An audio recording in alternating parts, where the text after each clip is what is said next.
Attention, cette vidéo traite d'une légende urbaine d'Internet pouvant inclure des thématiques sensibles et des images perturbantes. Ce contenu est destiné à un public averti et à un but uniquement informatif documentaire. Nous ne recommandons en aucun cas de tenter de contacter des numéros inconnus ou de participer à des défis en ligne.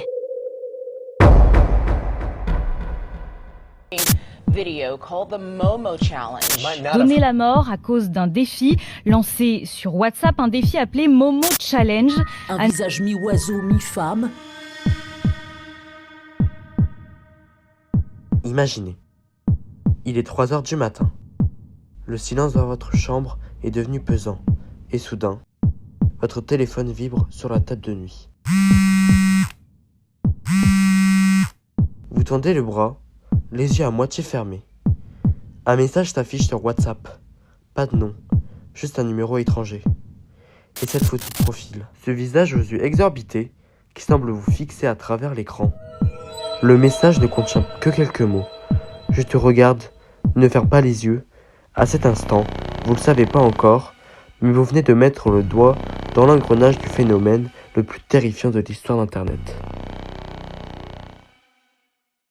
Salut à tous, c'est Donald la Diva et bienvenue pour une nouvelle vidéo. Aujourd'hui, comme vous avez pu le voir, on est là pour parler du Momo Challenge. Avant que la vidéo commence, n'hésite pas à liker, commenter, partager et à activer la cloche de notification si tu veux recevoir toutes les notifications quand je publie une nouvelle vidéo. Et aussi, je publie une vidéo tous les dimanches. Alors si tout ça est fait, la vidéo peut alors commencer.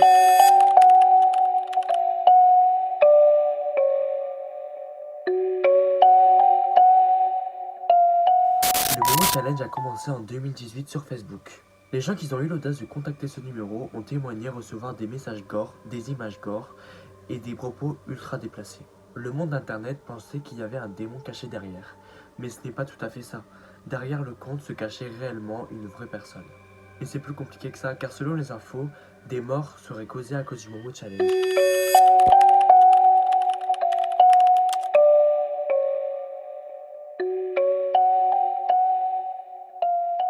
En juillet 2018, une jeune fille en Argentine s'est donné la mort.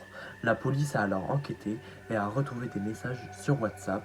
Selon la police, la jeune fille s'est donné la mort pour le Momo Challenge. Mais le drame ne s'est pas arrêté aux frontières de l'Argentine. En France, en octobre 2018, Kendall, un jeune adolescent de 14 ans, s'est donné la mort. Son père est convaincu que c'est le Momo Challenge qui a poussé son fils à bout. Il a alors porté plainte contre les géants du web.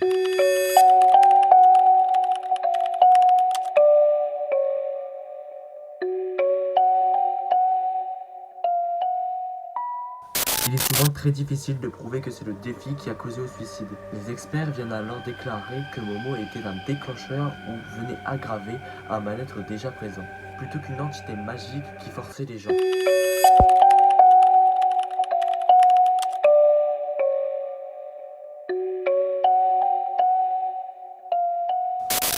Ce n'est pas la photo d'un fantôme, mais bien une sculpture physique.